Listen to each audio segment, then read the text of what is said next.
Mr. Lesham here, and we are starting again. Right, we're looking still quadratic equation, but now we're going to deal with inequalities. Okay, so a typical equation, a typical problem will be solve for x. Okay, x squared minus x minus 6 smaller than 0. Find the x. Now that is a bit strange. We've never really worked with, well, we worked with those ones before, but never with quadratic expressions. So let's convert this question to something that we know. Instead of smaller, let's say it's equal. Okay, I'll draw it in blue. So let's say x squared minus x minus 6 equals 0. That I know how to do, right? How do I solve that? Yeah. So I can ask a question. Why are you removing the greater sum? Because at this point I don't know exactly how to do it. So I'm going to instead solve this, and then I'll come back. I still need to do it. Okay. But we'll start sometime when we have a problem that we're not sure how to do, we can try and look at another problem that we know how to do, and then it makes us think, how can we solve that? Okay? So let's look at this, okay? Guys, I'm not going to even wait for an answer. I know you know how to do it. We factorize, right? Okay, x, what will be the numbers? Minus 3 and 2. Minus 3 plus 2, right? So really there's two solutions, right? 3 and minus 2. Okay. If that was the question, the answer would be x equal 3 and x equal minus 2. But that's not the question. Now I'm going back to the real answer. Okay, now I need to remind you what graphs look like. Quadratic functions. Okay, so we need to think a little bit about functions, right? This is a quadratic function. What do quadratic functions look like? Remember the shape of quadratic function? Okay, parabolas. Remember those parabolas? Okay. Now, these parabolas, okay, I'll just draw a general parabola. This is this parabola. Okay? Y equal x squared minus x minus 6. Okay? It's some kind of parabola. Last year, we only looked at parabolas that were symmetric around the y-axis. This year, we're also going to move them aside. I'm not going to worry too much about it. But what I'm asking you now, if this is the parabola, what are these intercepts? These x-intercepts. What are the two x's that intersect here? Minus 3 and 2. Ah, okay. So not mine. What you want to say is minus 2 and 3. Okay. Right. Here comes the punchline. Okay. The solution, and I'll write it down for you. So don't worry. The solution of a quadratic function, the solution of this, are what we call the roots of a quadratic function. And we can also call them, or as you can see, they are the x-intercepts of this equation. Okay, I will write down for you and I'll summarize it again. In fact, let's do it now. I'll pause and let's do it.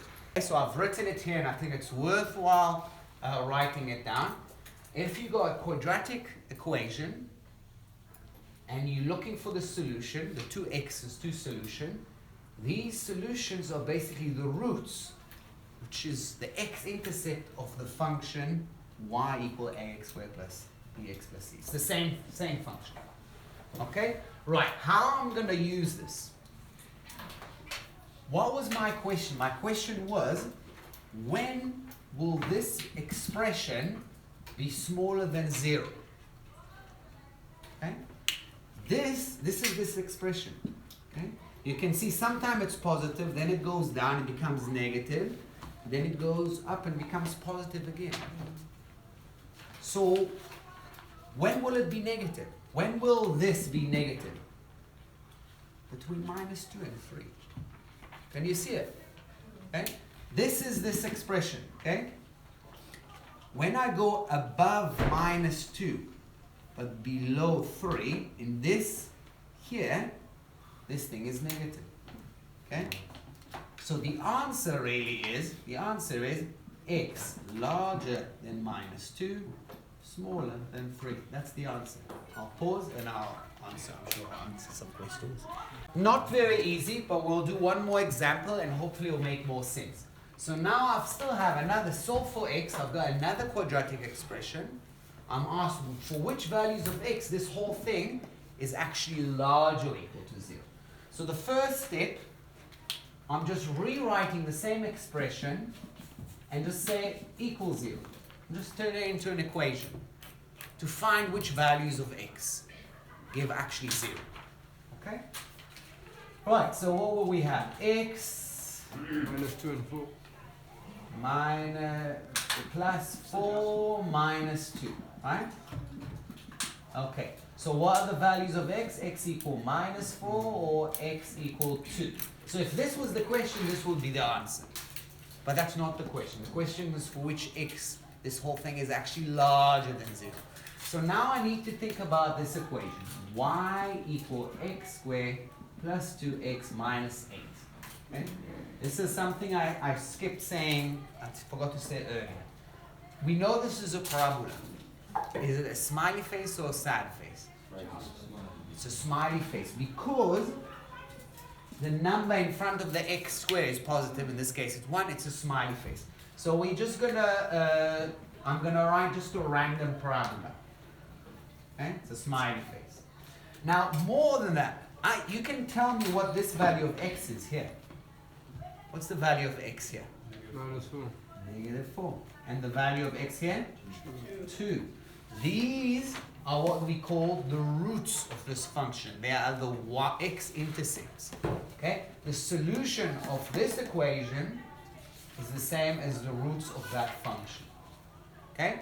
So when x is equal to 2 or x equal minus 4, this thing is 0. What's the question now? Now I'm going back to my question. My question is, for which value of x this is larger than 0? So where will it be larger? Give me one example of x that will give me a value of this which is larger than 0. Give me a random value. So, Sorry? 6. Okay, Simon says, all right, if I pick 6, 6 is like somewhere here. Right? If I pick 6, the y will definitely be positive, right? Can I go even lower? Yeah, I can go 3, right? 3, the value of, the y value of 3 is still positive, right? Can I get closer to 2? Yeah. 0.000000. And as long as I'm larger than 2, the value of y is larger than 0. Do we have whole other numbers, other possibilities? Can I use negative numbers? I can. Which negative x's will give you a positive y? minus 5. Minus 5. Okay, look at this. I've got minus 5 here. Oh. I can go beyond minus 4, isn't it? Yes, minus 3, minus 2, minus 1, no. But I can go minus 5. I can go minus 4.00000, no. No, minus 4.00001, as long as I go below minus 4, okay? So what will be my answer? My answer will be like this. X will be, remember we learned how to write that. X will be larger than 2 or, let's put the or here. Or what? 7. X is larger than 2 or? Smaller than minus 4. Now, I gotta make one correction here. I'm gonna pause and see if you can find it. So, Taylor realized that we're looking for x's that will give you that expression to be larger or equal to 0. So actually I should include 2 and minus 4. When x is equal to, then this thing is 0. Yeah, that's fine. So I must x larger or equal to 2 or x is smaller or equal to minus 4. That is my answer. I'm going to pause and don't worry. Shall we do one more example? Wow. One more example. We're going to do one last one. This is the last chance to get it. So I chose an expression for us which is a negative. So we already know what kind of function, what kind of parabola will it be? It will be a sad face. But the first step, as always, is just converting that into an equation. This is an inequality. We'll turn it into an equation. minus x squared plus 3x minus 2 equal to 0. Let's just try and find the x's. Okay? Now, I taught you here, when you got a negative one here, really take it out. Yeah? So rewrite it as minus x squared minus 3x plus 2. So it's that switch around sign. Okay? Why am I doing it? Because now I can factorize it pretty easy. Okay? But don't, in fact, I can get rid of the minus. At this point, I can get rid of the minus. I'll time everything by minus 1, right? If I might time this by minus 1 and this by minus 1, I will get, okay, that. Okay? And this I can solve easily. What will it be? 3 and Minus b plus 1. Minus 2 2 and 1. minus 1. Minus 2 minus 1. Yeah, minus 2 minus 1. So we've got two solutions. X equal 2 and x equal 1, right? Okay. Now, what kind of parabola we have? We know, we said it's a sad face. Okay? It's a sad face because this is negative. So it's going to look like this. What are the roots? What are the roots of this equation function? 2 and 1. 2 and 1. Okay, now I'm going back to here.